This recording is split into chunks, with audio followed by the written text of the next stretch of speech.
Құрметті тыңдарман, мен бүгін өзімнің басындағы оқиғаны жазып, бір жеңілдеп алғым келеді. Мені түсіну қиын екенін, көпшілігіңіздің маған ұрсатындарыңызды білемін. Менің қазіргі жағдайым көптеген қыз-келіншектерге арман десем де болады. Өйткені мен жүктімін. Қазіргі заманда тұрмысқа шыққан біраз қыз-келіншектердің арасында бір балаға зар болып жүргендері көп қой. Ал мен, Алла бұйырса, жақында ана атанбақпын. Бірақ мендегі үлкен мәселе менің баламның әкесі отбасылы адам. 2 жылдан бері көңіл қосып бірге жүрген жігітімнің әйелі, бала шағасы бар. Екеуміз алғаш танысқанда ол әрине менен отбасылы екенін жасырды. Араласып жүргенімізге жарты жылдан асқан кезде ғана мен оның отбасы бар екенін білдім.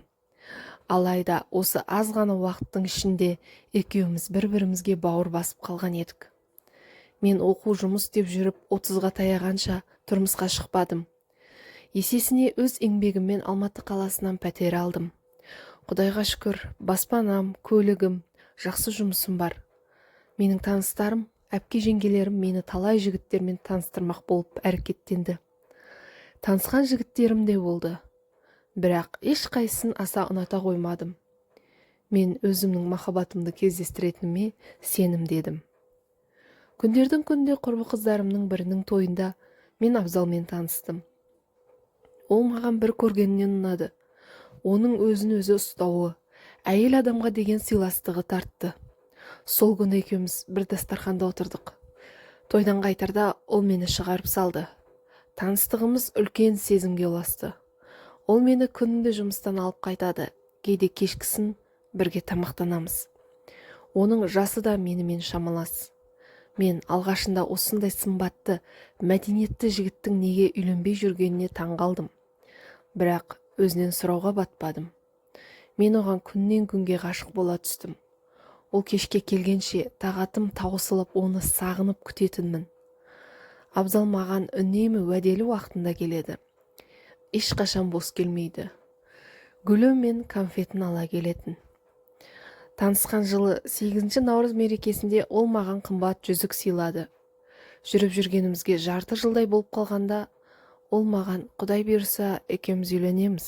Маған ұл туып бересің ғой деп айтып жүретін. Бір күні күтпеген жерде мен оның отбасылы екенін білдім. Жұмыста отырғанында телефоныма бейтаныс номер хабарласып, сен Ақмаралсың ба? Мен Абзалдың әйелімін. Отбасылы еркектің басын айналдырғаның қалай? Жақында 2-ші қызымыз туылды. Мен одан ешқашан ажыраспаймын деді де телефонды қоя салды. Мен төбемнен жай түскендей күй кештім. Кешке Абзал келгенде көз жасымды көлдетіп, оның мені осынша уақыт алдап жүргеніне қатты ашуландым. Ол маған бәрін енді айтуға оқталып жүргенін, менен айырылып қалам деп қорыққандықтан шындықты жасырғанын айтып ақталды.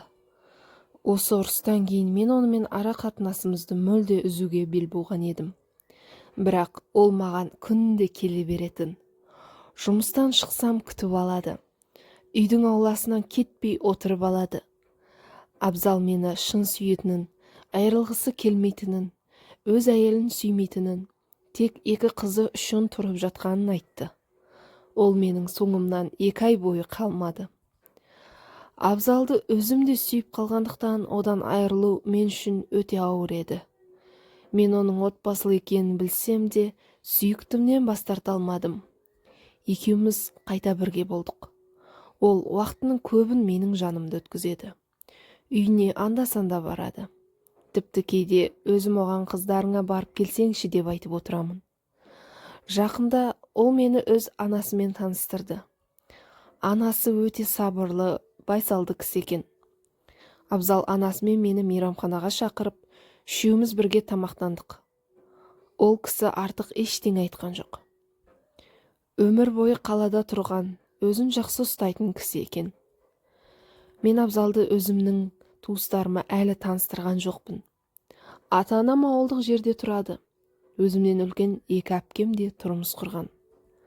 Ата-анамның қолында бала шағасымен жалғыз інім тұрады.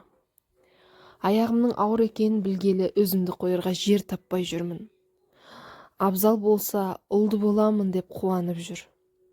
Енді ата-анама, туған-туысыма бұл жағдайды қалай түсіндіремін? Әйелі бар еркекпен жатып қойып, одан бала көтергенімді отбасыма қалай айтамын? Бұл деген масқара емес пе?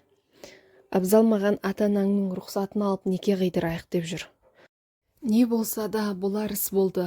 Жақында баламыз дүниеге келеді. Артқа шегінер жол жоқ. Мен некелесуге келістім. Бірақ біреудің отбасын бұзғаным үшін, өзгенің күйеуіне ортақтасқаным үшін өзімді кінәлі сезінемін. Жүрегімде осындай зіл тұрғанда, мен бақытты бола аламын ба? Өтінем, маған ақылдарыңызды айтыңыздаршы.